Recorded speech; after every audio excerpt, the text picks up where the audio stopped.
This is a Swede Speaks.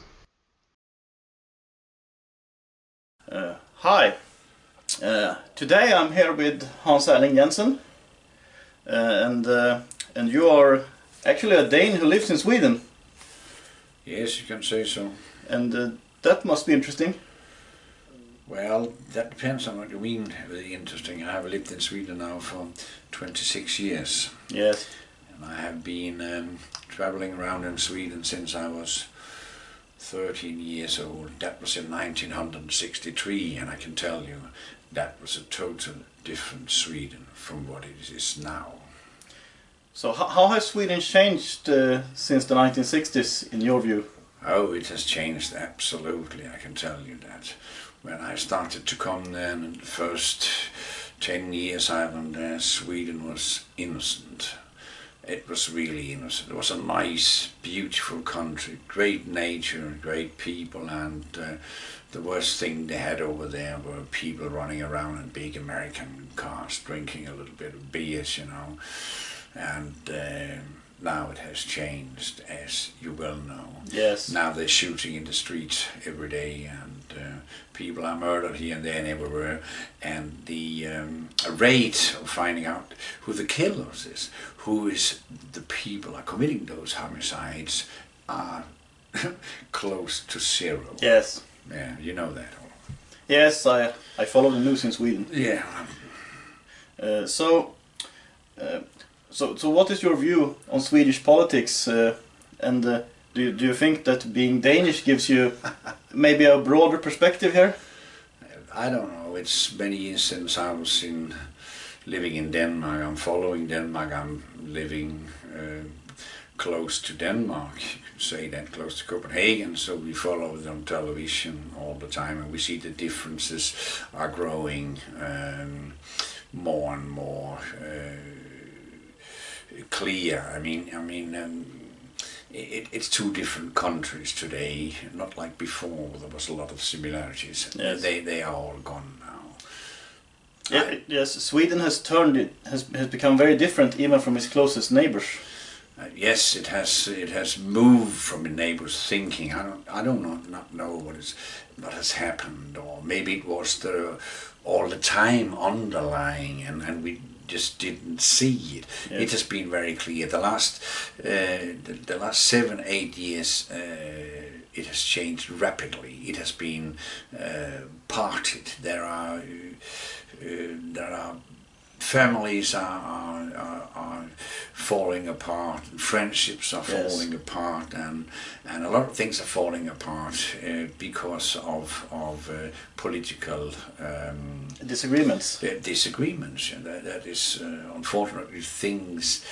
Before you could always discuss politics, and after that you couldn't have a coffee or drink a beer and slap each other's backs and say, okay, we're friends. Not now. Yeah, let's agree to disagree. Now, yes. Now people simply just hate each other. Yes. And it's absolutely it's a hard time, and it's a time which well,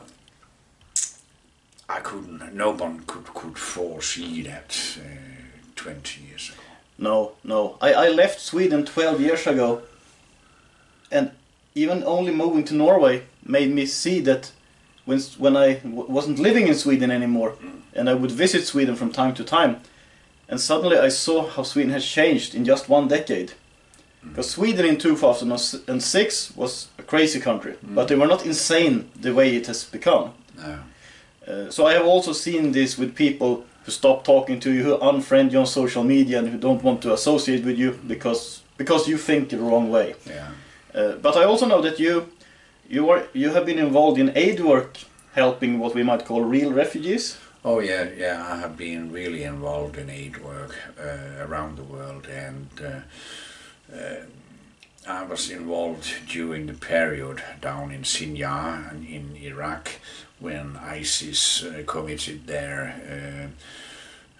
say Holocaust or the genocide on Yazidis and Christians over the half of Iraq and in Syria, and it has been really a hard time, and it's been a hard time seeing what the Western European countries has done about it and how long time it took for the West to realize what was going on. Yes. And after that, the refugees from there, I mean, they are all from the wrong side. I mean, those Yes. who are real refugees down there, you see, they are still stuck outside the nice UNHCR camps. They are stuck in limbo everywhere and have nothing, and nobody really cares for them. Oh. You know how it's been with this Islamic migration to Europe and all over the place. I've talked about that many places in the United States too, about they should change, and they have now changed. Yes.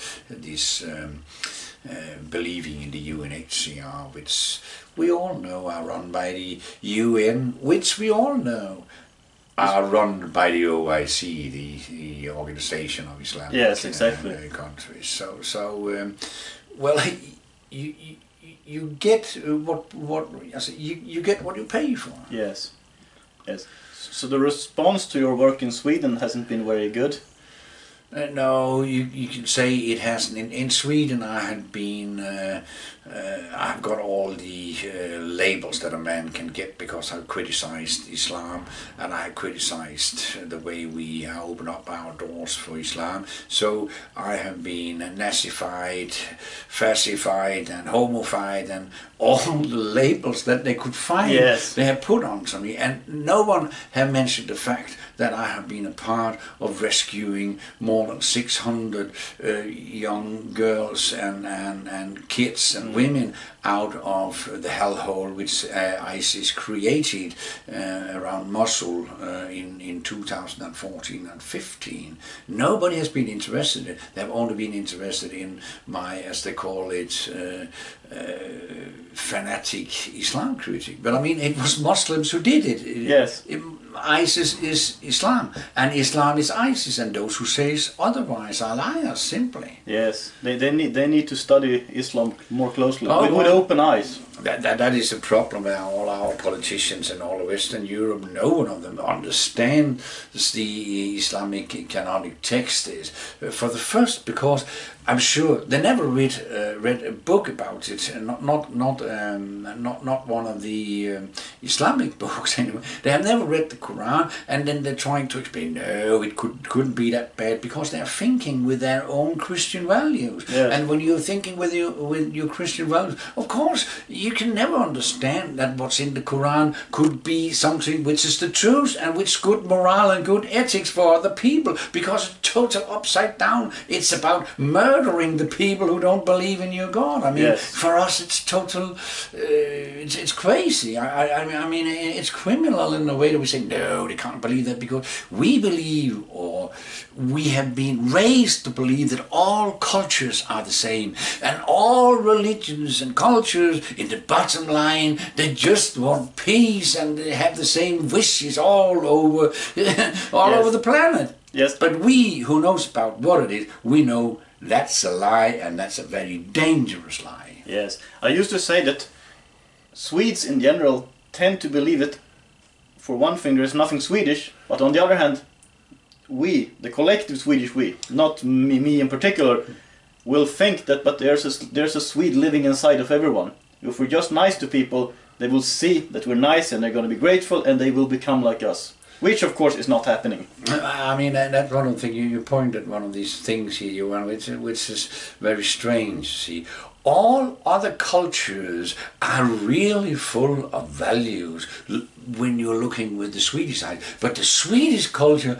does not even exist when they look at it. I mean, how can you explain that a nation of people like the Swedish people have grown into a minor complex, into a self-hate in that degree that they do not longer believe in their own culture, but that all other peoples and nations, how dreadful they are, they believe that their cultures are better. Yeah, it's really crazy. It is. I mean, it's it must be a virus or something Yeah, like I that. think so. Or maybe a parasite on the brain or something like that. Yes. So before we close, is there something you would like to add? Well, I just can ask that somebody could open the eyes of Swedish politicians, that someone could open the eyes of the Swedish people, so they could vote for politicians that understand the situation that Sweden is in, because Sweden is no longer going down the drain. Sweden has nearly hit the bottom. And Yes. if no one does anything within the next 4 or 5 years, then there is absolutely no reverse possible, as I see it. Yes, that's true. Or that's the way I see it too. Sweden doesn't only need to turn around from the tipping point. Sweden is already... They are there, so there's got to be something really, well, I could say there's gonna be an act from God. That's the only thing who can change those things. Yes. And then you can believe it or not. Yes. That's what I believe. Yes. And, Yes, I agree with you on that. So we hope we don't get there, but God, please help Sweden. Yes. So thank you very much for participating. You're welcome. And that's really all we have right now. If you like, or first of all, anyone who supports this channel or my work in general, thank you very much. And if you like what I do, if you think what I do is important, well, you could consider sending $1 or $2 or 10. That's always greatly appreciated. So, until next time, have a nice day and God bless. God bless you.